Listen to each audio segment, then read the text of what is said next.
Bienvenidos una vez más a Un Día con Ángel aquí en Excelsior TV. Antes de entrar al comentario que he decidido hacer el día de hoy, quiero mencionarle a usted una agradable sorpresa.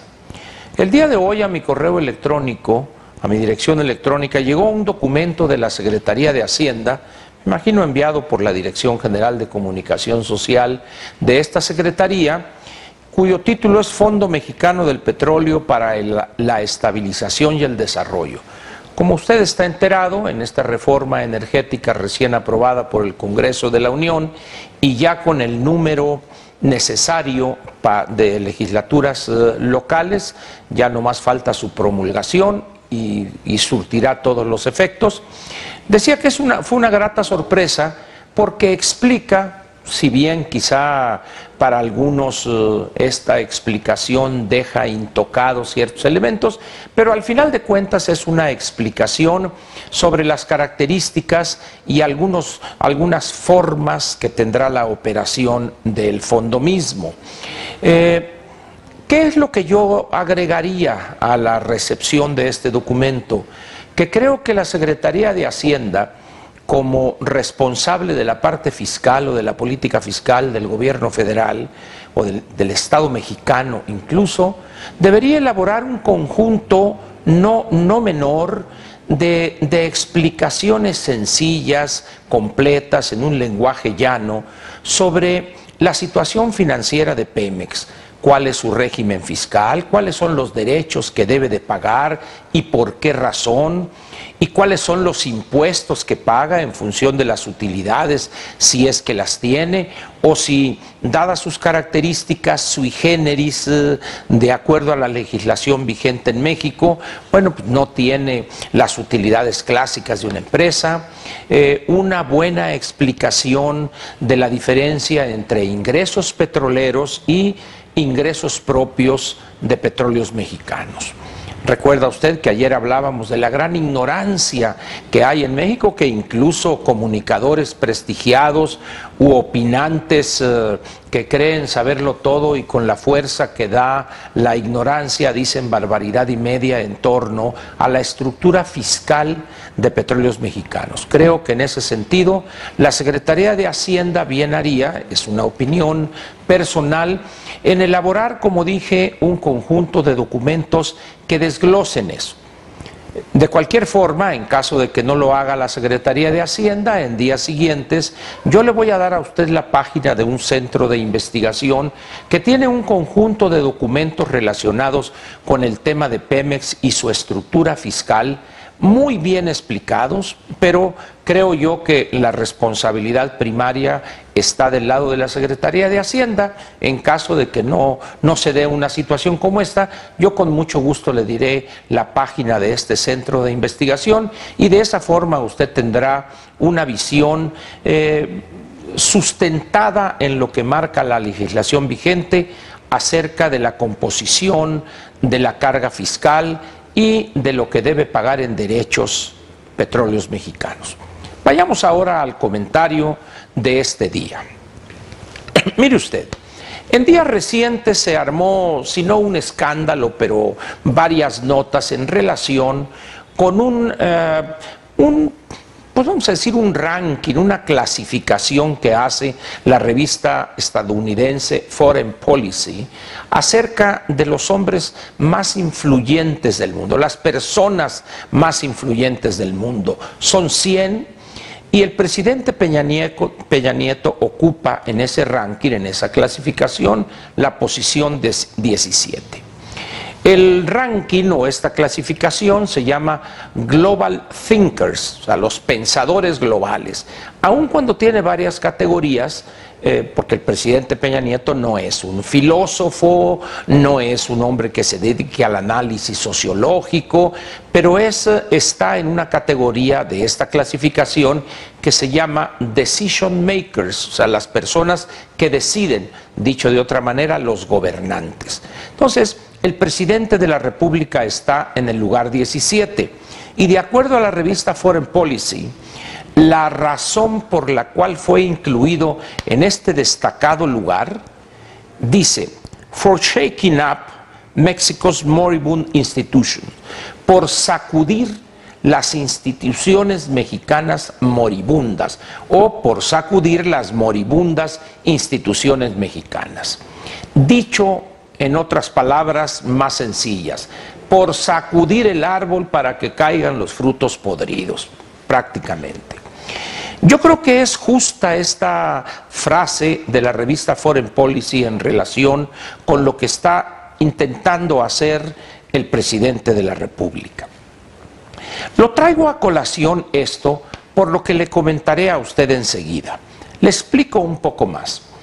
Esto que está haciendo el presidente de la República, al margen de si usted votó por él o no votó por él, si le simpatiza o no, si no ve bien al partido que lo postuló y lo ve a otro, al margen de estas cuestiones, el licenciado Enrique Peña Nieto ya es presidente de la República, presidente de todos los mexicanos. Al margen pues de sus filias y fobias y de las mías también, al margen de esa situación, es evidente que hay un discurso reformador, un discurso que pretende convencer a los mexicanos de la urgente necesidad de cambiar una buena parte del andamiaje jurídico de nuestro país. De ahí que la revista lo haya seleccionado, como decía, por sacudir esas moribundas instituciones mexicanas. Evidentemente el derecho, el conjunto de leyes que norman la convivencia civilizada en nuestro país es una de las partes fundamentales del Estado mexicano.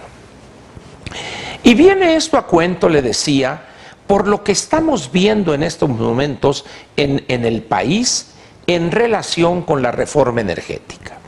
Por un lado tenemos un presidente que explícitamente dice: no vine a administrar, vine a transformar el país.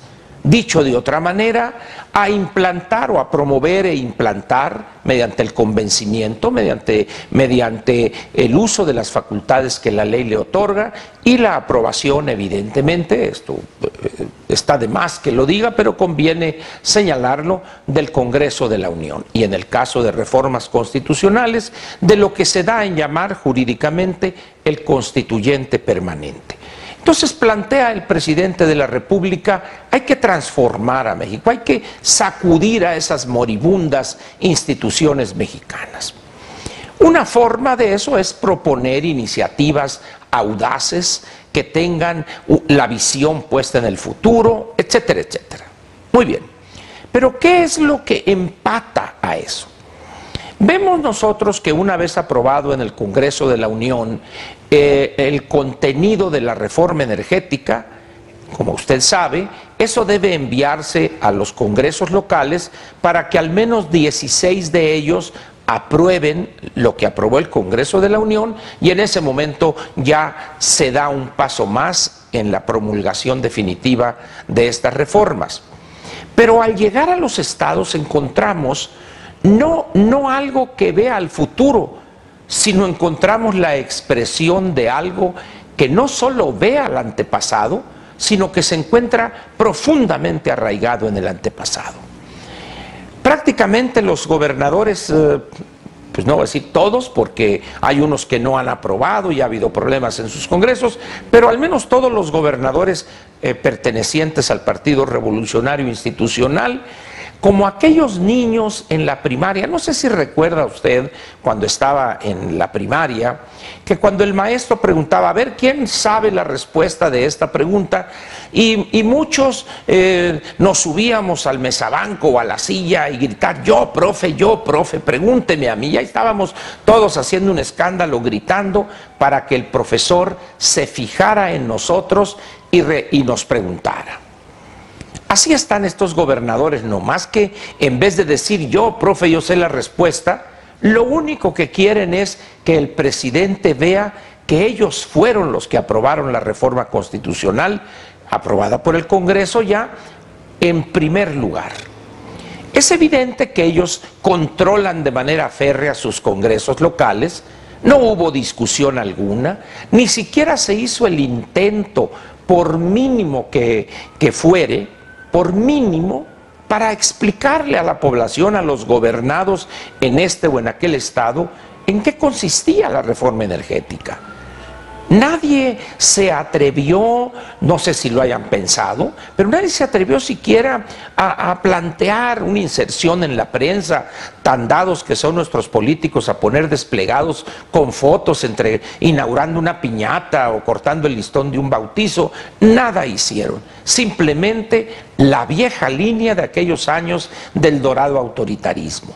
Y ahí tiene usted veintitantos estados, los congresos locales, que al unísono dijeron ya votamos. Y yo fui el primero, yo fui el segundo, pero es que yo llegué, yo fui el número 16. Un espectáculo grotesco, y lo es más, porque por un lado el presidente de la República está diciendo vamos a transformar a este país, vamos a modernizarlo. Y por otro lado tenemos a los gobernadores de su partido refugiándose en lo más degradante de los años del dorado autoritarismo. La línea férrea, clara, y los legisladores locales sumisos, obsecuentes, aprueban de inmediato eso. Una reforma constitucional de esta envergadura y de este impacto e importancia para el país y su futuro, prácticamente en horas ya fue aprobada por veintitantas legislaturas locales. Y dice uno, milagro esto, casi fue obra de una conversión profunda de nuestros legisladores locales. No, simplemente los gobernadores tiraron el latigazo y los legisladores a aprobar.